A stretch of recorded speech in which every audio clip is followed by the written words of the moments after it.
Good morning students. நம்ம last class பார்த்தோம் அப்படின்னா நம்ம கூலும்ஸ் லானா என்ன, ஒரு டூ சார்ஜஸ் பிட்வீன்ல ஃபோர்ஸோட மேக்னிடியூட் நம்ம கண்டுபிடிச்சோம். So electrostatic force. ஸோ அப்போ அதை பேஸ் பண்ணி நம்ம ஒரு ப்ராப்ளம் பார்க்க போகிறோம். So example 1.2. ஸோ இதில் என்ன கொடுத்துருக்காங்க அப்படின்னு பார்த்தோம் அப்படின்னா டூ சார்ஜஸ் கொடுத்துருக்காங்க. ஸோ Q1 அண்ட் Q2 எவ்வளோ டிஸ்டன்ஸ் வச்சுருக்காங்க அப்படின்னு பார்த்தோம் அப்படின்னா 1 மீட்டர் டிஸ்டன்ஸ் வச்சுருக்காங்க. அப்போ இதோட சார்ஜோட மேக்னிடியூட் கொடுத்துருக்காங்க +2 மைக்ரோ கூலும். அப்போ மைக்ரோனா என்ன 10⁻⁻6. அப்போ 2 × 10⁻⁻6 கூலும் அப்படின்னு நம்ம எழுதிக்கலாம். அடுத்து பார்த்தோம் அப்படின்னா Q2ஓட வேல்யூ கொடுத்துருக்காங்கன்னா 3 மைக்ரோ கூலும். அப்போ 3 × 10⁻⁶ கூலும் அப்படின்னு எழுதிக்கலாம். எவ்வளோ டிஸ்டன்ஸில் இருக்குது 1 metre distance.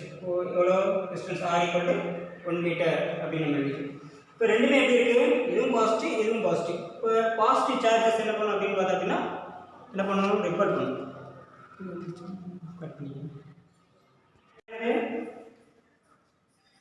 both are positive charges. இப்போ ரெண்டுமே பாசிட்டிவ் சார்ஜஸ் ஆயிருக்கு. இப்போ ரெண்டுமே பாசிட்டிவ் சார்ஜஸ் ஆயிருச்சு அப்படின்னா என்ன பண்ணணும், ஸோ the force repels பண்ணும். இப்போ எப்படி என்னது ரிப்பல்ஸ். இப்போ ரெண்டு ஃபோர்ஸுமே என்ன பண்ணணும், ரெண்டு சார்ஜஸ்மே ரிப்பல் பண்ணணும். இப்போ ரிப்பல் பண்ணுறது அப்படின்னா நம்ம என்ன பண்ணலாம், கூலும்ஸ் லால இருந்து ஃபார்முலா எழுதிக்கலாம். இப்போ இங்கே பார்த்தோம் அப்படின்னா ஸோ Q1 வந்து என்னது Q2 மீது என்ன பண்ணுறது, ஒரு ஃபோர்ஸை கிரியேட் பண்ணுது. அது என்ன ஃபோர்ஸு F21 ஃபோர்ஸ். அதே மாதிரி என்ன பண்ணோம், Q2 வந்து என்னது Q1 மீது ஒரு ஃபோர்ஸ் அப்ளை பண்ணோம். அது என்னது F12 ரெண்டுமே என்ன பண்ணுது, ஃபோர்ஸை அப்ளை பண்ணுது. அப்போ F21 ஃபோர்ஸ் நம்ம கண்டுபிடிக்கிறோம். ஸோ நம்மளுக்கு தெரியும் ஃபார்முலா கூலும்ஸ் லால 1/4πε0 Q1 Q2 என்னது R². அதே மாதிரி இதோட யூனிட் வெக்டார் நம்ம எழுதணும். So R12 gap. ஸோ இப்போ என்ன பண்ணலாம், நம்ம இதோட வேல்யூ எல்லாமே நம்ம அப்ளை பண்ணலாம். இப்போ 1/4πε0 வேல்யூ நம்மளுக்கு தெரியும். ஸோ 9 × 10⁻9 நம்ம கூலும்ஸ் லால பார்த்துருக்கோம். Q1ஓட சார்ஜ் எவ்வளோ நம்ம பார்த்துருக்கோம் +2. இப்போ மைக்ரோ கூலும் அப்படின்னால 2 × 10⁻⁻6. அதே மாதிரி Q2ஓட சார்ஜஸ் பார்த்தோம் அப்படின்னா 3 × 10⁻⁻6. So divide by so distance. இப்போ டிஸ்டன்ஸ் வந்து 1 மீட்டர். இப்போ 1² அப்படின்னு நம்ம எழுதி. இப்போ இதை என்ன பண்ண போகிறோம்னா சிம்பிளிஃபை பண்ண போகிறோம். இப்போ சிம்பிளிஃபை பண்ணுங்கள். இப்போ பவர்ஸ் அப்புறம் நம்ம ரெடியூஸ் பண்ணிக்கணும். இப்போ பவர்ஸ் ரெடியூஸ் பண்ண ஆகும் 10⁻⁶ 10⁻⁶ என்ன ஆகிடும் 10⁻12 அப்படின்னு வந்துடும். இப்போ 9 × 18 18 3 என்னது 54 × என்னது பவர் ரெடியூஸ் பண்ணோம் அப்படின்னா 10⁻9. இது என்ன 10⁻12 அப்படின்னு வந்துடும். இப்போ பவர் என்ன பண்ண போகிறோம்னா இரண்டை மைனஸ் பண்ணோம் அப்படின்னா 54 × 10⁻³ அப்படின்னு நம்மளுக்கு கிடச்சிது. இப்போ ஃபோர்ஸ் எவ்வளோ கிடச்சிருக்கு 54 × 10⁻³ ஃபோர்ஸோட யூனிட் என்னது நியூட்டன். இது எந்த ஆக்சிஸில் ஆக்ட் ஆகுது, எக்ஸ் ஆக்சிஸில் பாசிட்டிவ் டைரக்ஷனில் ஆக்ட் ஆகுது. இப்போ என்ன வரும் +i கேப். அதனால் என்ன பண்ணுறோம் +i கேப் யூஸ் பண்ணுறோம். இது வந்து நம்ம Q2ஓட ஆக்ட் ஆகக்கூடிய ஃபோர்ஸ் நம்ம கண்டுபிடிச்சோம். அடுத்து Q1ல் ஆக்ட் ஆகக்கூடிய ஃபோர்ஸ் என்ன அப்படின்னு நம்ம பார்க்கணும். இப்போ Q1ல் ஆக்ட் ஆகக்கூடிய F12 ஃபோர்ஸ் நம்ம கண்டுபிடிக்கணும். இப்போ F12 ஃபோர்ஸ் என்னது சேம் ஃபோர்ஸ் தான். 1/4 அதே ஃபார்முலா தான் நம்ம யூஸ் பண்ணுறோம். 1/4πε0 Q1 Q2/R². இங்கே R21 கேப் அப்படின்னு யூஸ் பண்ணுறோம். இப்போ சேம் தான் 9 × 10⁻9. Q1 வந்து என்னது 2 × 10⁻⁶. அதே மாதிரி 3 × 10⁻⁶. அப்போ டிவைட் பை 1². அப்போ சேம் ஆன்சர் தான் வரும். அப்போ என்ன வரும் 54 × 10⁻⁻3. நான் டைரெக்டாக அடிக்கிறேன், சும்மா யூனிட் அடிக்கலாம். ஆனால் இங்கே பார்த்தோம் அப்படின்னா பாசிட்டிவ் டைரக்ஷன் இருக்குது. இங்கே பார்த்தோம் அப்படின்னா அப்படியே ஆப்போசிட். இப்போ நெகட்டிவ் எக்ஸ் ஆக்சிஸில் இருக்கும்போது இப்போ நெகட்டிவ் எக்ஸ் ஆக்சிஸ் அப்படின்னா நமக்கு -i கேப் வரும். -i கேப் வரதுனால என்ன பண்ணுறோம் முன்னாடி -i கேப் யூஸ் பண்ணுறோம். அப்போ இந்த நியூட்டனோட தேர்ட் லா அப்ளை பண்ணுறது பார்த்தா கூலும்ஸ் லால இருந்து அப்போ என்ன பண்ணுவோம் ஆப்போசிட் டைரக்ஷனில் இருக்கணும். ஸோ நெக்ஸ்ட்டு செகண்ட் கொஸ்டின் பார்க்கலாம். ஸோ செகண்ட் கொஸ்டின் பார்த்தோம் அப்படின்னா ஒரு பாசிட்டிவ் சார்ஜ் இருக்குது, ஒன்று வந்து என்னது நெகட்டிவ் சார்ஜஸ் இருக்குது. பாசிட்டிவ் சார்ஜ் நெகட்டிவ் சார்ஜ் என்ன பண்ணும் அப்படின்னு பார்த்தோம்னா அட்ராக்ட் பண்ணும். இப்போ ரெண்டுமே எப்படி இருக்குது, டிஃப்ரெண்ட் சார்ஜஸாக இருக்குது. அப்போ அன்லைக் சார்ஜஸ் என்ன பண்ணும், அட்ராக்ட் பண்ணும். அப்போ எவ்வளோ டிஸ்டன்ஸ் வச்சுருக்கோம், 1 மீட்டர் டிஸ்டன்ஸ் வச்சுருக்கோம். கொடுத்துருக்க டேட்டாஸ் பார்க்கலாம். இப்போ Q1ஓட வேல்யூ பார்த்தோம் அப்படின்னா 2 × 10⁻6 கூலும் கொடுத்துருக்காங்க. Q2ஓட வேல்யூ பார்த்தோம் அப்படின்னா -3 × 10⁻6 கூலும் கொடுத்துருக்காங்க. ரேடியஸ் வந்து இருக்குது. ஸோ அதோட டிஸ்டன்ஸ் வந்து 1 மீட்டர் அப்படின்னு பண்ணுறது. இப்போ இங்கே ஆக்ட் ஆகக்கூடிய ஃபோர்ஸ் தான் நம்ம கண்டுபிடிக்கணும். இப்போ Q2 வந்து என்ன பண்ணணும், Q1ல ஒரு ஃபோர்ஸ் அப்ளை பண்ணணும். Q1ல அப்ளை ஆகக்கூடிய ஃபோர்ஸ் வந்து F21 ஃபோர்ஸ். அதே மாதிரி Q1 என்ன பண்ணணும், Q2 மீது ஒரு ஃபோர்ஸ் அப்ளை பண்ணுறது. இது வந்து F12 ஃபோர்ஸ்.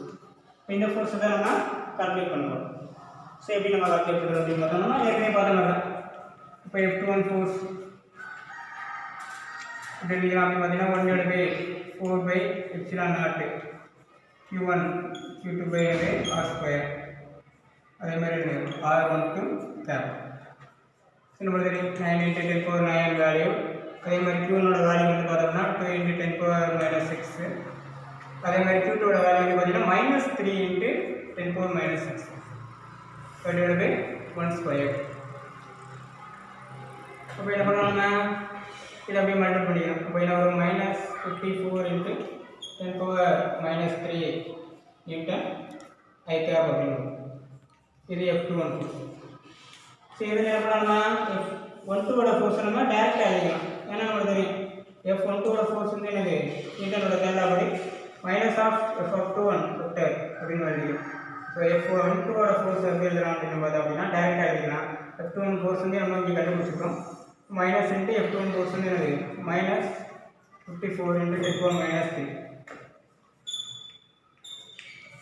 இப்போ இதை மைனஸ் என்ன ஆயிரம், ப்ளஸ் ஆயிரம். அப்போ 54 × 10⁻3 நியூட்டன் ஐ கேப் அப்படின்னு நம்ம படிக்கும். இதான் எனக்கு F12ஓட ஃபோர்ஸஸ்.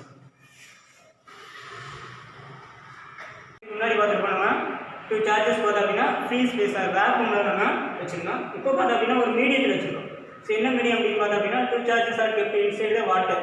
ஒரு வாட்டர் மீடியத்தில் நம்ம 2 சார்ஜஸை ப்ளேஸ் பண்ணும்போது ஃபோர்ஸ் எவ்வளோ கிடைக்குது அப்படின்னு தான் நம்ம பார்க்க போகிறோம்.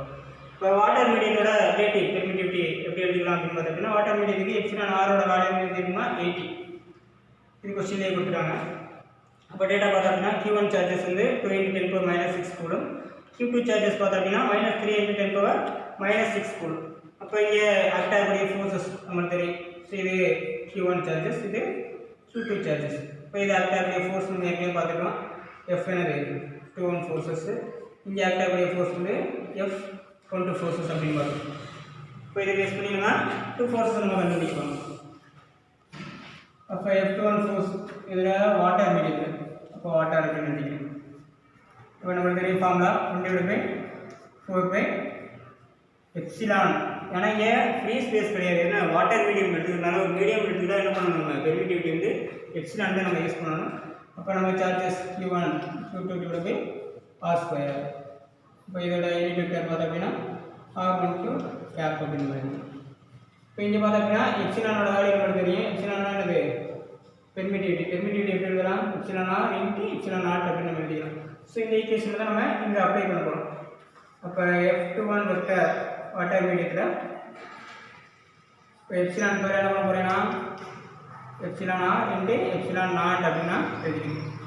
அப்போ Q1 Q2 என்னது r² R12 கேப் அப்படின்னு எழுதிக்கலாம்.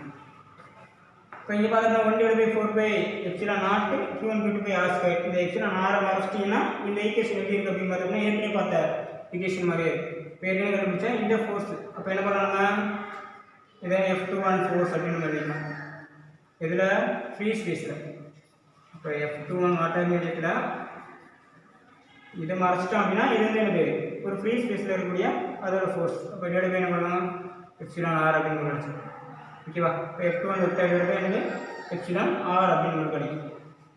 அப்போ என்ன பண்ண போகிறோம், F21 ஃபோர்ஸ் நம்ம ஏற்கனவே செகண்ட் கொஸ்டினாக நம்ம பார்த்துருக்கோம். வேல்யூ நம்ம கண்டுபிடிச்சிருக்கோம். மைனஸ் என்னது 54 × 10⁻3 நியூட்டன் ஐ கேப் அப்படின்னு பார்த்துருக்கோம். இப்போ இதோட வேண்டியது εr-ஓட வேல்யூ நம்ம இங்கே பார்த்துருக்கோம் 80.